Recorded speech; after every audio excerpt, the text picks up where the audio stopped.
when you're using the writer's table, when you're at the writer's table writing this stuff out, how does that limit you? Does that limit you creatively when you're trying to walk that line, cross that line? Yeah, I would say it limited us more at the beginning when we were trying to come up with everything, like what is the show, where does it live, what time frame, is it before the movies, after the movies, can we do it concurrent to the movie, whatever, can we go back in time, is it G1 reboot?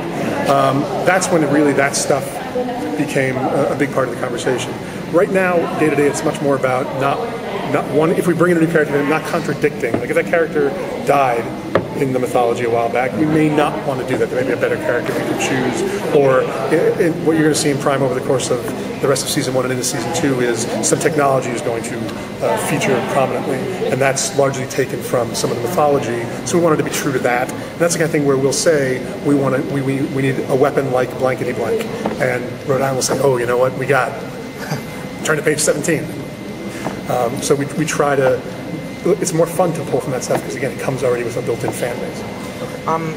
I love G.I. Joe Renegades, but if I have one little critique of it, I just think Scarlett's a bit of a weak leader that I kind of wish every week that Duke would assume leadership from her, because they steal like a bio-viper agent that needs to be kept under deep freeze, and then they toss it in the cargo hold of a dingy ship in a bucket of ice cubes. I'm like, it's not really a smart idea. Like, flawed decision making? Huh? Flawed characters? Bad decisions? I mean, no one calls her. No one calls her on it though. So can you have like Duke kind of assume leadership from her? Yeah. Look, I think obviously their ongoing relationship in somewhat of a Sam and Diane way is sometimes she's right, sometimes he's right. They call each other sometimes they don't.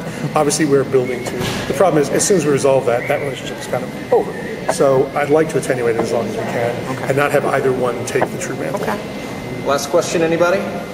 Okay, obviously this is the best voice cast for Transformers and G.I. Joe 2 since like the original, since the Sunday stuff. I will let you say that, but I tend to agree. Well, was it definitely like a concerted effort not to make it sound like the dub stuff, where it wasn't necessarily bad, but it didn't hold up to like just the large, and again the table read everybody together. Right. What was it? An attempt to sort of mirror the Sunbow? I think that some of the previous Transformers, and potentially even Joe cartoons, they all have unique challenges. Some of them I think actually weren't animated here. I think they're animated overseas and they kind of revoiced here. So that's very particular. It's going to be different than when you bring a cast in and start from scratch with them. All we wanted to do was get the best cast we possibly could on both. I've had really good success and luck with casts on my shows, and I'm always amazed that there's almost no one who will say no to TV animation, which really is kind of amazing because there's lots of people who say no to TV. There's lots of people who you can't get in the room to do a guest spot or even to consider a regular role on a live-action TV series because, quite honestly, it's often 5 days a week, long hours, not the lifestyle they want.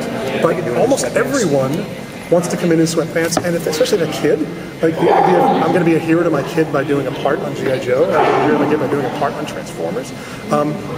Literally, how many I've done? 17 series?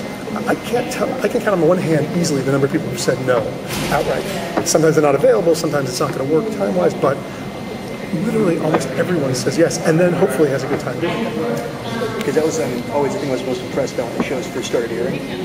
Animation might have been a little off here and there, just obviously like you were saying, some real time rate stuff. But the voice cast just blew me away. The level of acting is in a way that again I haven't believed on the show. You know, but like Batman animated series level kind of like wow, no, this is real voice cast. These are real voice actors. Everybody who's working on the show wants to make it as good as it can possibly be. And by the way, that is true of every show and probably every movie you've ever seen. Easy to forget that when something went wrong and it doesn't work. But nobody sets out to make something that's not going to kick ass. Just like the dub ones. But again, you just said the word. But you just say it's because it's a dub. Exactly. It's a different situation. Obviously, they're paying less money. They're doing less. For all we know, they're recording 5 episodes in a day. One a week. Well, and they're also they're doing less. Audio engineering the voices. And probably multiple actors playing that too. Speaking of, are you doing something a little different with Cohen's voice? Because I swear there's a little more reverb and a little more bass in there than usual. I think he's just getting more mature. I think he's just growing into his voice. More mature than usual. Because even the movie, it's like even compared to the movie, it's just now it's like just that much more the voice of God. Yeah, I think he's slowly becoming God. I think that's what's happening. He's my God. In the future, can we get like a PSA or just a joke about a PSA getting entered into the...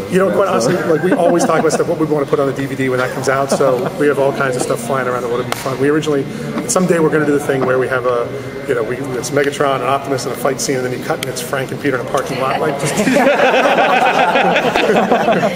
That's what Renegades do, knowing it's half the battle. my pleasure. Thank you very much. Very much. The Men in Black series Oh, thank you. is even better than the second movie.